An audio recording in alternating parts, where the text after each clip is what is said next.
I just kind of randomly decided I wanted to be a truck driver when I was in my senior year of college at the University of Tennessee. I had no clue what I wanted to do. I just wanted to get a degree. No one else in my family really had. I was always driving and commuting between Tennessee and my parents' house in Virginia. So I was just always on the road and I was looking at trucks and they all said they were hiring. And I was like, oh, I think I could do that. That looks fun. I like driving and I need a job. So I just kind of decided after I graduated college, I was like, I'm gonna go get my CDL and I'm gonna become a truck driver.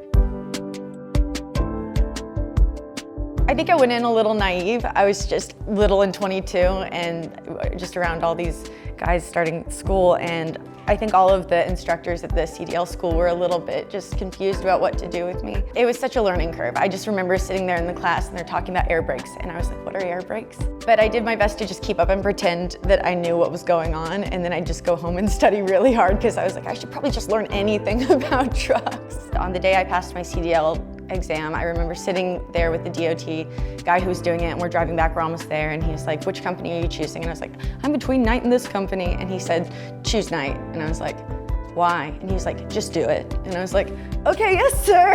I loved my experience training with Knight. I really think it's probably the reason that I've been such a good driver and had such a successful career. I'm not just saying that. My trainer, she was very, very thorough, very focused on safety. She was really real with me and honest with me. And I still think about things that she said to me and the things that she taught me. Wells is my best friend. I got him like 8.5 years ago. I rescued him from a shelter in Nashville, Tennessee. And he was already about 5 years old when I adopted him. I love having a dog with me. It's great company. It definitely helps me feel less depressed knowing that, I've got him, looking at me and just holding me accountable. He loves getting out of the truck and going, especially on water adventures where he gets to swim.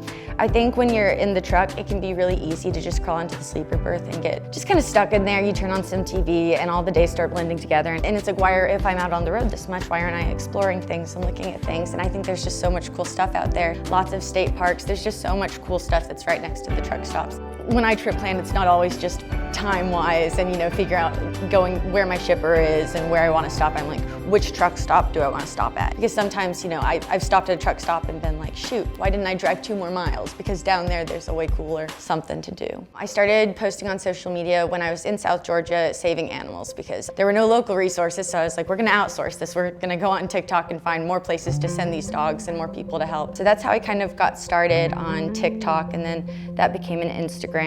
And yeah, it just kept growing and growing. And then I was in a relationship for 6 years, and so it was kind of something that we did together. I did it all, but she was kind of included in it. As soon as she graduated, basically, I found out that she was having an affair.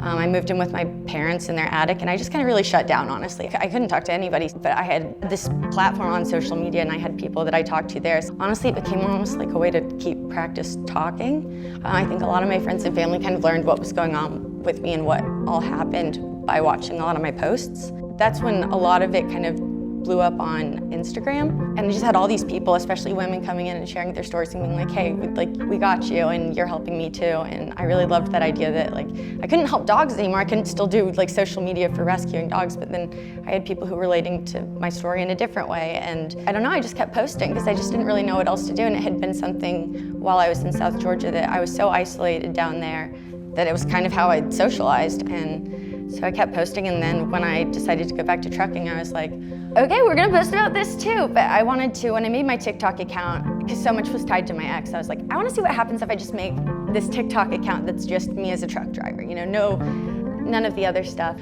Oh wow, people aren't just following me because they feel bad for me. People aren't just following me because I save dogs, I can just do social media. This is fun. So yeah, I just gave y'all a call, and you guys got me in a truck so fast, and I really appreciated it. I was kind of at the I don't really know what to do place, and so when Knight said that, yeah, come on back, you can bring your dog with you right away, I was like, I've been so happy to be back. I know it sounds cheesy, it felt a little bit like coming home just because it was so familiar, and I was like, okay, this is why we started trucking, this is back when we were happy, this is fine, this is good. Coming back here was really great.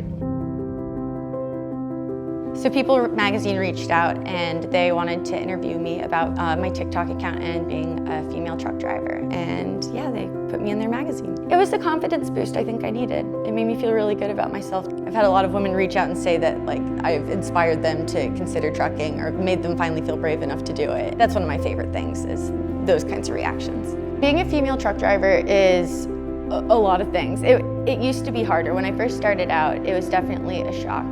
Men feel very, I think, emboldened to, just kind of say whatever they want to you. They definitely treat you differently. But I feel like it's much more accepting now than it used to be when I first started. I didn't know so much could change in 9 years, but I feel like I've gotten a lot more respect. I see a lot more women out here. It's one thing I've really loved about social media, actually, is I've connected with so many other female truck drivers. I feel like we have a tendency to hide in our trucks, lay low, but I see so many more on social media now, and I'm like, oh wow, we're out here, we're all just doing the same thing. I think things are changing, and the more women who do it, the more normal it's becoming, and I just hope more women do it, because there's things that are really frustrating about trucking, but I just see too much of that, and I want to just encourage more positivity within the industry. I think we should all be nicer to each other and more patient with each other, and we should all just make this fun. It doesn't have to be sitting at a truck stop. There's so much to do. So yeah, I think I just want to inspire more positivity in the industry.